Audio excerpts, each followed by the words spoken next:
what we're doing is we're not telling the patient that this is exactly what your vision is going to be.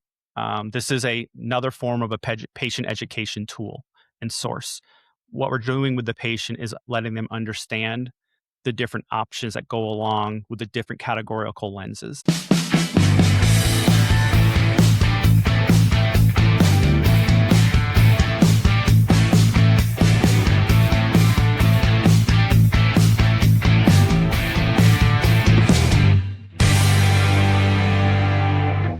Welcome to season 3 of the Ophthalmology Experience powered by Boost Patients. Today we're joined by Eric Patnode. Eric is a head of sales at GreenMan. He has spent years leading across medical devices, digital medicine, remote monitoring, and other healthcare technologies with a strong track record of growing adoption for new products. Today, he helps understand how GreenMan's Insight VR platform can improve patient education around IOL choices, support better premium lens conversations, and make consultations more efficient. Eric, welcome to the show. Thank you, Guido. Appreciate you having me. Yeah, it's our first opportunity to get to meet and have this conversation. But as before we started recording and chatting, you gave me a little bit about the device, which to me seems really really cool because I'm the tech guy in the ophthalmology industry. At least I try to be one, and so using technology to help educate patients and help them understand their options seems really cool. So I think that'll be most of what we talk about today because sounds like you guys have been doing some pretty cool things. So appreciate you joining.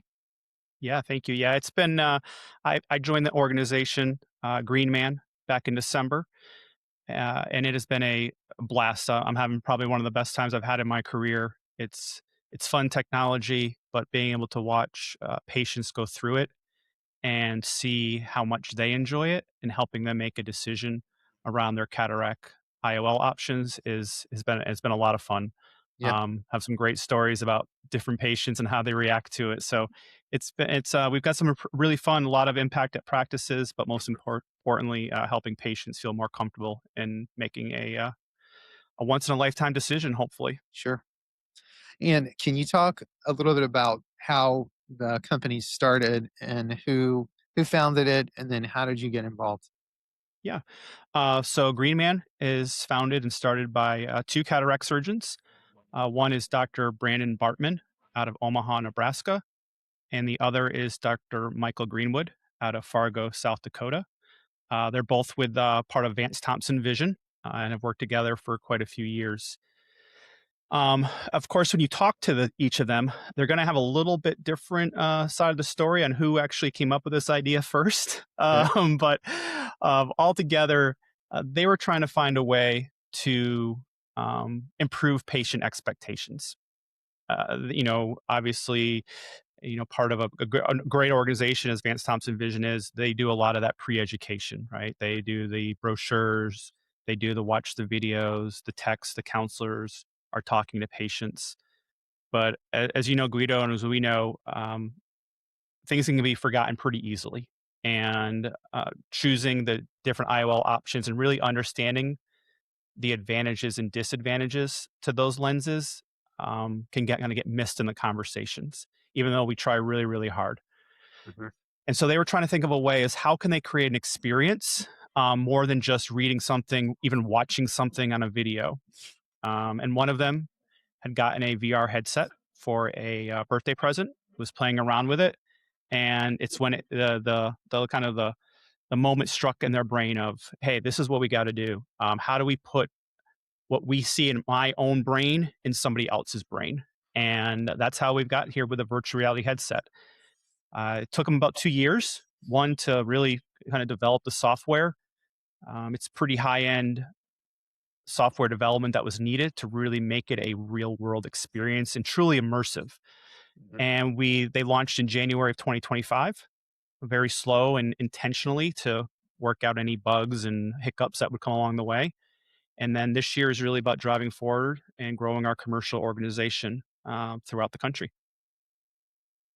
Yeah, that's great. And especially with the amount of cataract patients that are coming through, it becomes more challenging to properly educate and for patients to remember.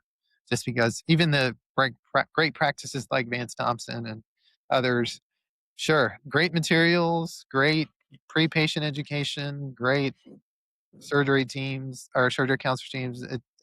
It's just how much can somebody retain? So, do you think that, or is I guess, is the premise that visually, when a patient sees this, okay, I could do this option and I'm going to get a little distance. I could do this option and I'm going to get a little bit more near, that there's a different connection that the patient makes rather than it being some patient education or a person explaining it. Yeah, absolutely. So I'm not a big tech guy. I don't play virtual reality. I don't have virtual reality games at my house, but I've been lucky enough to be in this virtual reality field in the medical arena for the last now 4.5 years. So before GreenMan, I was with another company in the optometry space, and we launched a virtual reality headset there. And Mhm. having spent time there and just doing lots of different studies and research, there is lots of articles. American Journal of Psychology, Stanford University actually has an entire adult learning center based on virtual reality. And it talks about how virtual reality is the best way for adult learners to learn, because it really kind of tricks the neural pathways in your brain, thinking that it's a real life experience. It becomes much more memorable than just reading something, more than just listening to somebody. It creates this experience that your brain can relate back to. So, if you think about it for an IOL education, we know there's lots of, you think of the multifocals, people talk about halo and glare. We're Mhm. able to show those halo and glare based on true science and true data that we use from the different lens companies. And so now when a patient sees that in the simulation after surgery, when they experience it, they're not freaked out by it. They can remember, they're like, oh yeah, I remember when I went through that headset. They told me this is what I was going to have. I remember this is what it was going to look like. So it's not just about educating the patients up front; it's about setting those expectations post surgery. So we've actually seen, practices have less follow up visits from patients, less follow up calls, because the patients are just much more confident on some of the things that might happen post surgery. Yeah, yeah, that makes sense. Do you think it's impacted the Vance Thompson and the other practices using this ability to upgrade more frequently to a premium IOL because they better understand their options? Yeah, that's, I mean, obviously, first and foremost, it's about, we want to make sure patients are happy and having satisfied patients, and that's really the ethos behind what we're doing. But also, it does have an impact in growing the premium, the advanced technology IOL space within these practices. The we have studies on our website that were done for the beta pilot that showed a 25% increase over normal baseline education. So if you think about the videos, brochures, even the pre-calls that might happen before a patient comes on site, by Mhm. implementing Insight VR, they had a 25% point actually increase. Mm. We So, have an ongoing study that just wrapped up the end of this month. Sorry, end of April. We'll probably have that data released and published, and I mean, maybe not published, but at least finalized sometime in the summer. And we were seeing exactly the same thing, about a 22% increase. So we're seeing that across the board. mhm, It's it is the patients now are able to add a value to that advanced technology IOL. So when they're able to see, okay, with a multifocal lens, I'm going to get a lot wider range of vision. I'm going to be able to see up close. I'm going to be able to have that intermediate distance and also that near, and I'm not going to have to wear glasses. Me mhm, paying an extra $3,000 to $4,000 per eye is worth it to me.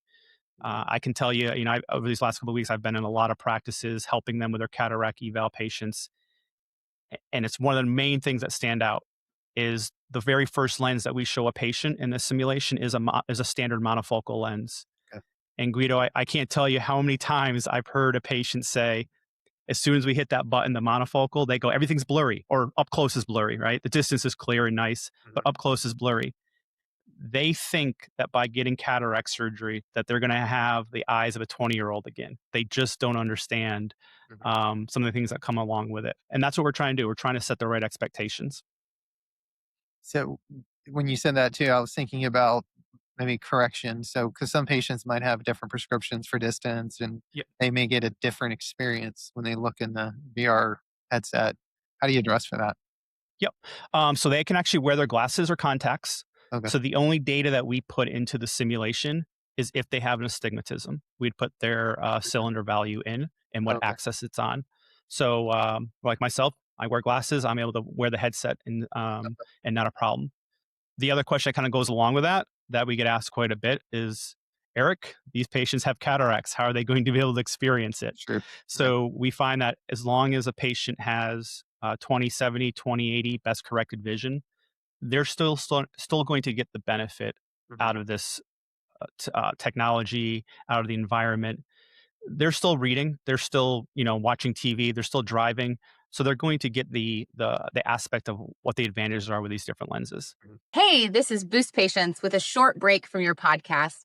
We are here to help you book more consults, and we do that by reaching out to your patients super fast and effectively through several different forms of communication to make sure we touch base with them when they're thinking about you and convert your consults at a higher level, getting patients in the door so that you can continue to grow your revenue.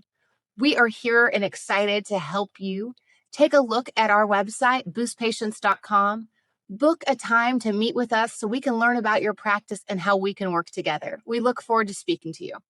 And now, back to your podcast.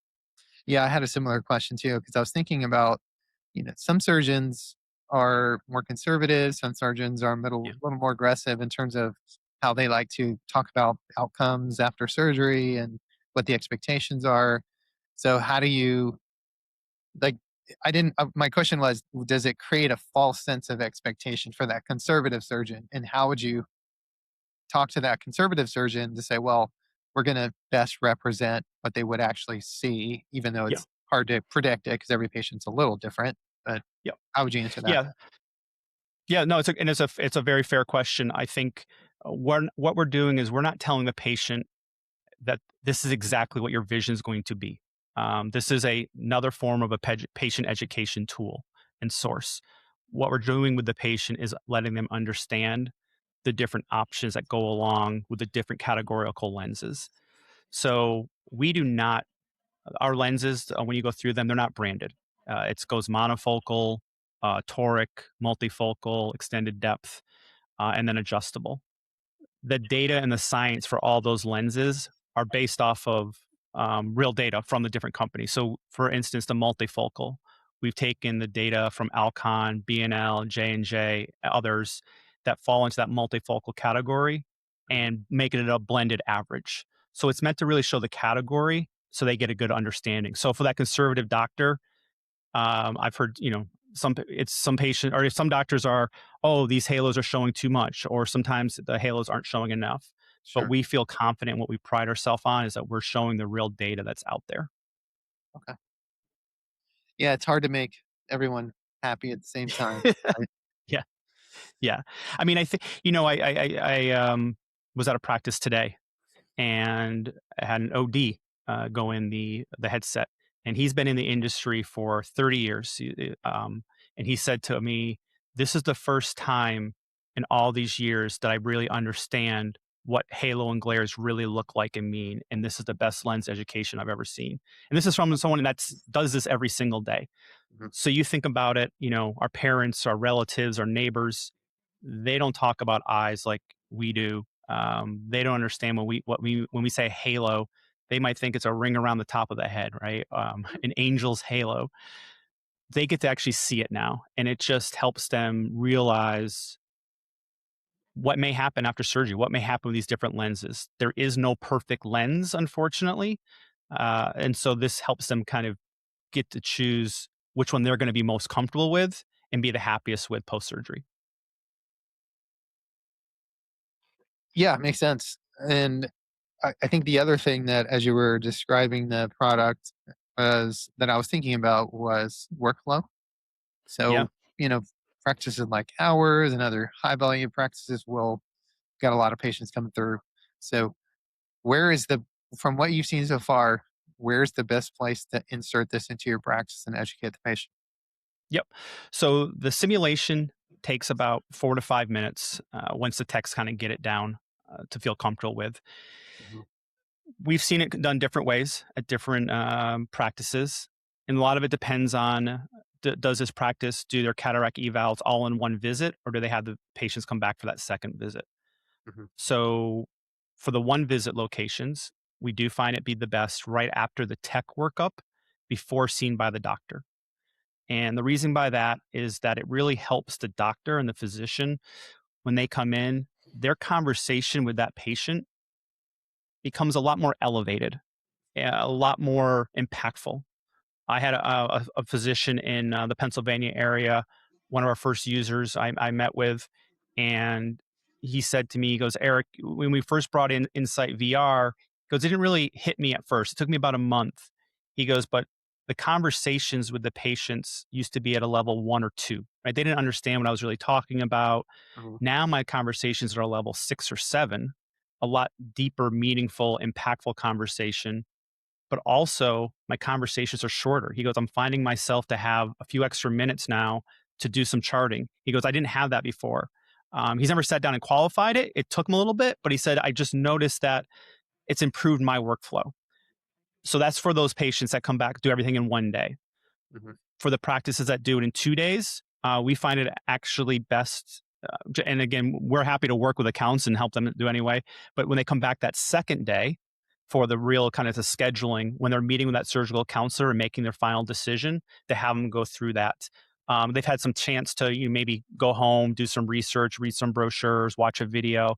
Now they come back in and they can either really find some clarity going through this, or reconfirm what they've already thought. And Yeah. I think that's one of the biggest ones I've seen is patients do their research, chat GPT. They talk to their friends. My friends had XYZ done, so I'm going to do the same thing. And then they come in and every patient's different. I may have an astigmatism. You don't. I may need a toric lens to have good distance. So by going through this, patients really get to understand how it is personalized for them, and their confidence just becomes a lot more increased. Yeah, maybe it could help with that patient that says, "Hey, my neighbor had just what the insurance covers and they see really well, so I Yeah, want that." yeah. It Um, happens all the time. It's the yeah, number one thing. I just laugh. I know it when they say that. I just shake my head. I go, okay, yeah, good, let's do awesome. this. Glad for your neighbor. Let's have you check it out now. Yeah, So for a practice like ours who does everything on the same day as far yep, as evaluation, can you do this dilated or at least a start of dilation? So yes. let's say you At the drop start of them, dilation. put them in, you should have enough time. You'll be okay. Yeah. So right at the end of the tech workup, for a practice like yours, I would say right at the tech workup, put those drops in, put them in the headset, and boom, they'll be okay. If they've been dilated more than 10 to 15 minutes, they're not going to get the full experience. Mhm. But if you put those drops in and get them in the headset right away, because it's done within 4 to 5 minutes, they're still going to get the value out of this. Okay. Is it from a technical standpoint? Is it hard or easy for the tech to manage, or can a patient accidentally like push a button, stop it, or what? Can you talk about that? Yep. Yeah. So it is tech run. So the headset would be placed on the patient, and the tech would sit there and run the system through a laptop. So the Okay. headset Okay. is run through basically it's run through a computer. So it goes through the different options, and actually on that computer you can see what the patient is seeing. And the benefit to that is when a family member is in that room. So if I'm in that room, I'm the patient, and my wife's with me in the room. I'm in the headset. She can see what I'm seeing.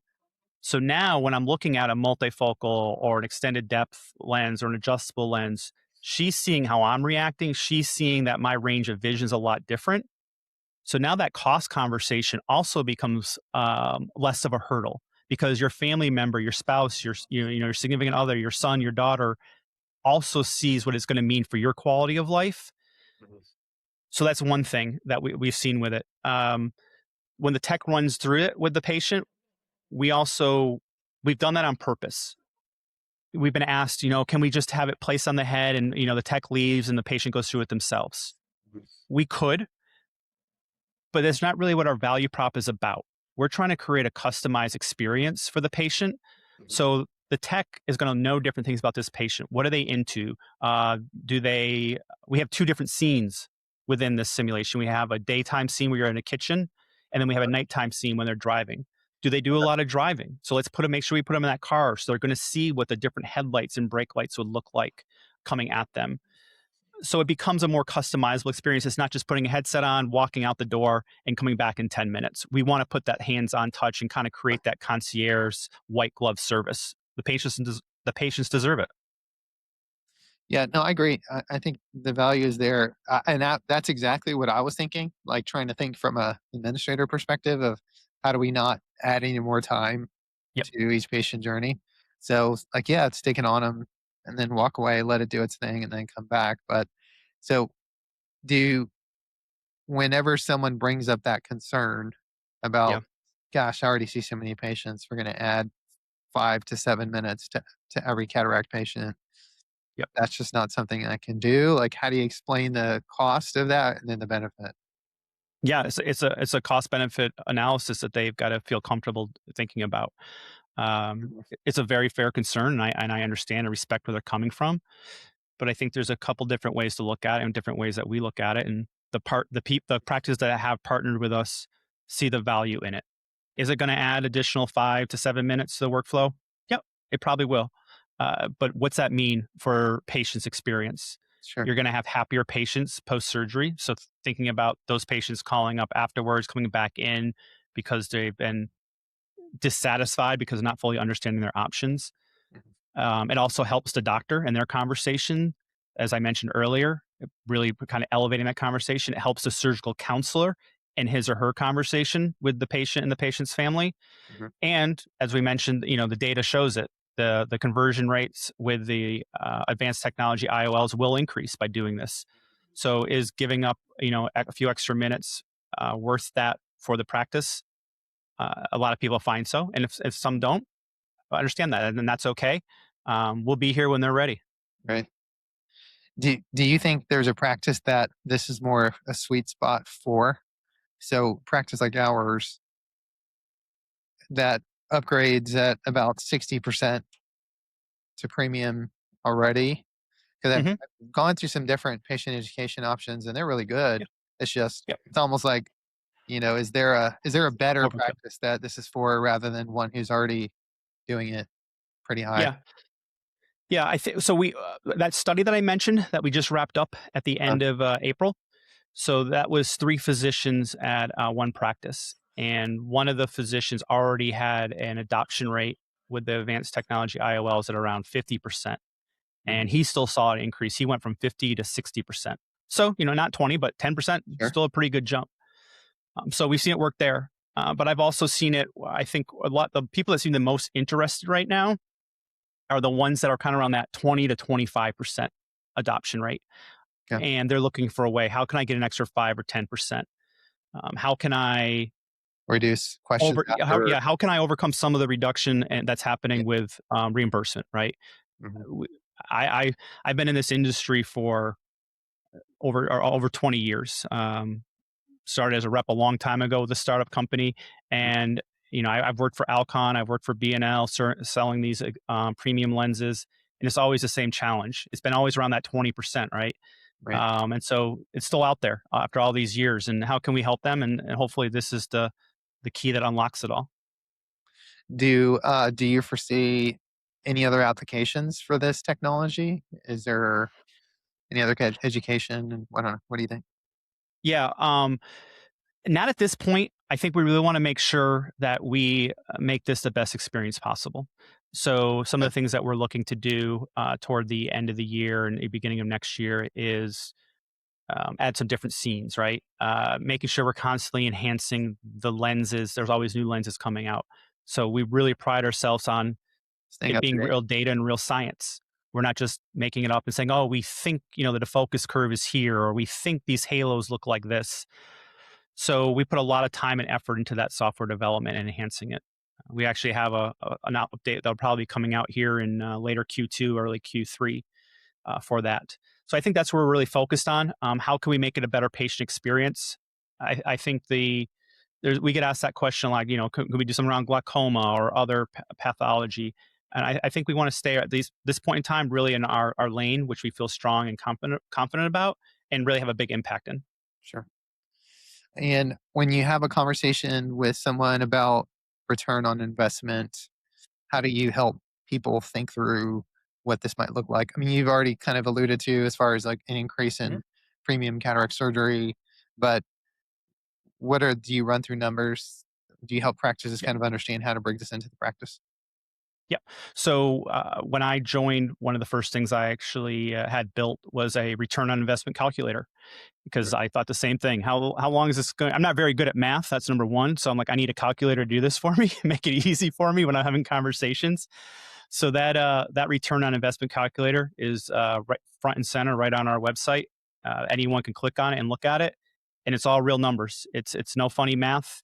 We're just taking what's your current conversion rate. If you can grow it, or you can change the percentage. You can either do it by number of eyes per month or the percentage, and what's your average mix on revenue. And it shows you real quickly how quickly you'd pay this off and what your overall revenue would be at the end of a year. Okay. Yeah, it seems really interesting. So if people want to get a hold of you, or do you do trials, or for podcast hosts? I'd be happy to talk about it. Yes. So we do a 60-day evaluation, and we allow a practice to bring it in. There is a cost for that. But then at the end of the day, if they decide, hey, we do not want to move forward with this evaluation at the end of 60 days, we work on giving them half their money back on it. And that half is just really to cover the cost of us getting everything set up. We also provide 2 days of on-site training. So this is not just a drop it off, plug it and play it. We send a trained implementation specialist on site that go on and work with the staff and really help sort of tweak the workflow for this. So as you mentioned, kind of the workflow you have at your practice, this person would come on site and just give a second set of eyes, someone that is never taken a look at it and just understanding where this has worked other locations. They spend time with the techs, the counselors, whoever would be doing this on a day-to-day basis for cataract evals, helping them with the talk track. The technology is not difficult to use. I mean, it's truly is push a couple buttons and it's up and running. Sure. It's really helping the staff understand how you customize it to the individual patients and how do you talk through some of the highlights and disadvantages to the different lenses. So when we come on site, that's 2 full days, and then you have 60 days to evaluate it. We also follow up halfway through there with another on-site visit because we want you to be successful. I think that's what I'm most proud of. I've worked for quite a few organizations. I have a passion for working for startup organizations and startup teams and divisions. And what Dr. Greenwood and Dr. Bartman have done is they've started this really on their own with some friends and family as investors. We're not, we don't have big private equity or investment money. So they want other surgeons to have success with this. And that's really what kind of, I feel a great sense of responsibility with that. But it makes it a lot of fun because we're doing the right thing and having the right purpose behind it. Love it. Maybe we'll do a episode 2 where we can tell you how I did.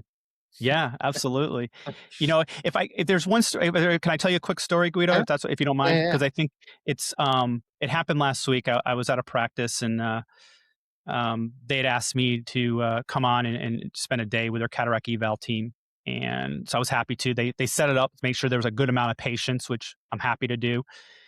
And one of the gentlemen that came in with his wife into the room, 81-year-old gentleman. And first thing he said to me, he said, he goes, "Just so you know, Eric, this is my first time I've ever had cataracts." And I go, "Yes, sir." Again, they don't understand it, right? Also, had never worn glasses entire life. 81 years old, never wore glasses. And he sat down. He saw that I had this headset, saw I had the computer. And then the next thing he said, he goes, "Oh, computers. Everyone should take a hammer and smash them." And internally, I go, "Oh, this is not going to go well at all." I'm like, "This is a bad idea. Let's just get through this as quick as possible." Mhm. When I put him on the headset, he was very nice. He went through the entire simulation. That's when I found out he had never worn glasses, and he ended up going with a multifocal lens. And when he got up out of that chair, he said to me, he goes, "That was really fun. I enjoyed that. I'm going to go buy my own virtual reality headset now." So this is when I say the fun about this job and what we're doing with it. It's just stories like that. It's letting patients be happy.